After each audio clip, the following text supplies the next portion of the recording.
का, इतना अच्छा दिखता है, सुंदर है, युद्ध में भी अच्छा है, बहुत अच्छा शिकार करता है, बहुत अच्छा जवाब देता है। अलाउद्दीन को भरे दरबार में ऐसा कह दिया था। ये सब बातें अलाउद्दीन की एक राजकुमारी के पास पहुंची, फिरोजा। क्या नाम था?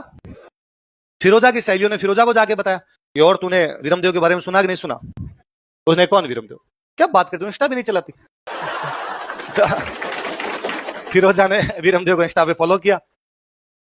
एक दिन को वीरमदेव सुबह सुबह जिम से वापस आ रहा था। फिरोजा कोई महल के ऊपर खड़ी थी, लव एट फर्स्ट साइट। और फिरोजा ने जाके अलाउद्दीन को कहा कि डैडी, यदि मैं शादी करूंगी तो केवल और केवल किससे? अलाउद्दीन का लाहौल विल्ला कुवत गुस्ताख लड़के, तुम ऐसा कैसे कर सकती हो? वो दूसरे मजहब का है, अपना दुश्मन है, काफिर है, तुम उसे शादी की बात सोच भी कैसे सकती हो? उसने कहा कि मोहब्बत ये सब चीजें कहां देख पाती है। अलाउद्दीन ने कहा, नहीं, मैं किसी से भी तुम्हारी शादी कर दूंगा, लेकिन वीरमदेव से तो उसकी फिरोजा की मां नहीं थी। तो वो रोई। उसने कहा कि आज मेरी मम्मी होती ना तो मेरे को मना नहीं करती। आप पापा मेरी बात को समझते नहीं, इसलिए आप मेरे को मना कर रहे हो। अलाउद्दीन को लगा बिना मां की बेटी है, इसको बुरा लगेगा कि यार पिताजी कितने कठोर है, जो मैं चाह रही हूं वहां शादी भी नहीं कर रहे। तो उनका, भाई रो मत, कर देंगे तेरी शादी। अलाउद्दीन गया कानरदेव के पास और कानरदेव को जाकर, क्यों ना हम हमारी दोस्ती को रिश्तेदारी में बदल दें। कानरदेव ये शादी करना नहीं चाहता था, वीरमदेव भी शादी के पक्ष में नहीं था, पर दोनों बाप बेटे इस बात को जानते थे कि दिल्ली में बैठ के अलाउद्दीन को आप जवाब नहीं दे सकते, अलाउद्दीन शाम से पहले पकौड़े बना खा जाए आपके।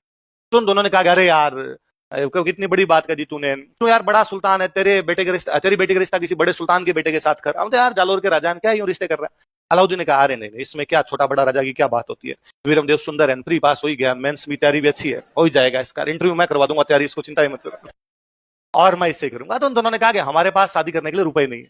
अलाउद्दीन का, रुपए की मेरे पास कोई कमी नहीं, खूब सारे रुपए ले जाओ। तो दोनों बाप बेटे रुपए लेके आए और जालोर के किले का पुनर्निर्माण करवाया, है ना।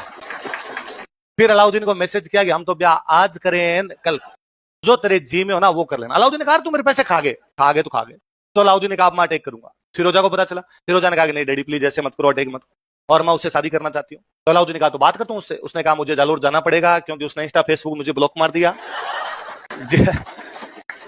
जियो की नई सिम ले ली उसने, व्हाट्सएप भी नया बना लिया आपने, और प्लीज मुझे एक बार वहां जाने दो। तो कहते हैं भाई वहां से फिरोजा यहाँ पर जालोर आती है। अपने पुरानी कहानियों में आज भी फिरोजा जिंदा है, पर हम फिरोजा को फिरोजा नहीं कहते। आज भी जालोर के लोकल जो वहां के इस इतिहास के बारे में जानते हो कहते फोफली आई। हमने फिरोजा का नाम क्या कर दिया?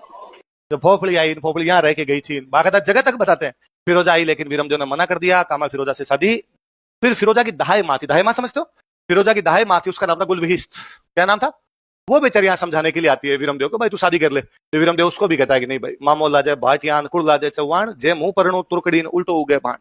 ये बात उसी प्रकार असंभव है कि मैं किसी तुर्क कन्या से शादी कर लूं जैसे सूर्य का पश्चिम में उगना। ना तो सूर्य कभी पश्चिम में उग सकता है, ना वीरमदेव किसी तुर्क कन्या से शादी कर सकता है। तो उसने शादी करने से मना कर दिया।